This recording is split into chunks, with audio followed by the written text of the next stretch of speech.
Matcha ng tuwa. Ayan.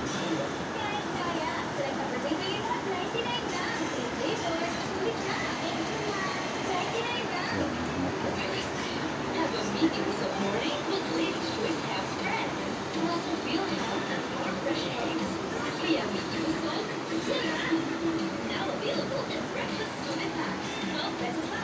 Matcha.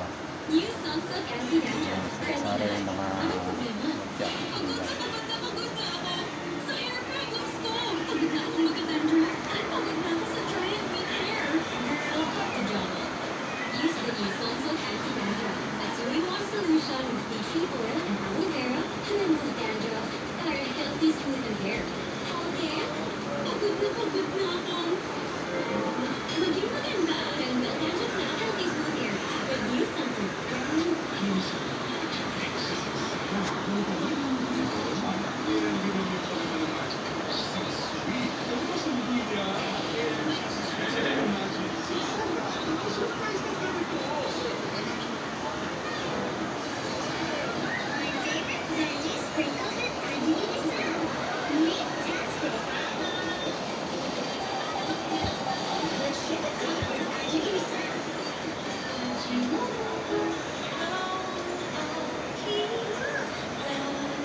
Is buzzing with Women's Day celebration.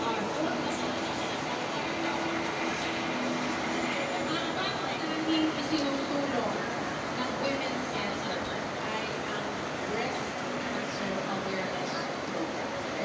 So, Dr. explain mo naman sa ating mga kabatihan what this program is for. Mga ka-Apex, gusto ko lang pong sabihin na huwag po kayong matatakot magpatingin sa aming mga doktor. Nandito po kami para tumulong po sa inyo. Tandaan ninyo, mas maagang detection, mas madaling magagamot. Breast cancer is the most common cancer among Filipino women. Dito sa Pilipinas, ang pinakamataas na incidence rate among all of Southeast Asia pagdating sa breast cancer. Alam niyo po ba, sa kada 100,000 na kababaihan, Ayan siya, mga salita 27.3% ang nagkakaroon ng breast cancer. At sa kada Matcha ng 100,000 palikasan, na kababaihan, matcha. 9,800 ang namamatay Matcha, malakas. dahil sa breast cancer. Kaya, hinihikayat po namin lahat ng kababaihan po magpatingin habang maaga pa lang para maagapan po natin. Masya. At gagawin po natin ito, hindi lang para sa akin, Yes. di ba, Doc Ray? Para rin po sa mga mahal natin sa buhay at sa ating pamilya. Tama, magpalista na po kayo dahil meron po tayo niyan sa Philippines. Yes, meron po tayo.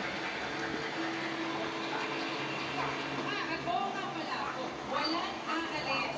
Okay. Dahil maya lang. Yung matcha Umpisahan na na natin ang para dating siyang game. kotse. Excited na ako. Ako rin. So, Doc Katie, sino kaya ang searcher natin? Doc Ray, sino kaya ang searching natin? Abangan niyo yan sa wala Ito naman aalis. ay Kaya lang, mag-uumpisa na tayo. Okay natin, ha?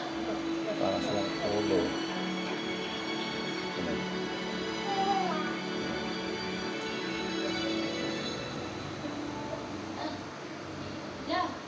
So, Aalis doon ako sa sa kantin. Eh, kukunin lang ako.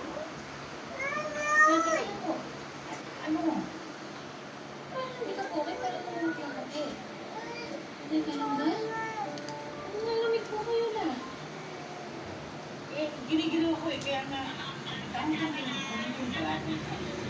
Sige na, sige na.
Dok, bakit po? Nakita mo ba si Lola? Pinatawag kasi siya sa kantin eh, wala naman siya dun. Eh, may dating game po naman, gusto kong mapanood ngayon. Wala po talaga siya doon kasi nasa function hall po siya. Eh, ang sabi sa akin ni Lola, babalik ko siya sa kantin kasi kung na daw balabal. Balabal? Wala naman po siyang ibang balabal. At saka hindi ko na po siya nakita mula kanina. Saan kaya siya pumunta?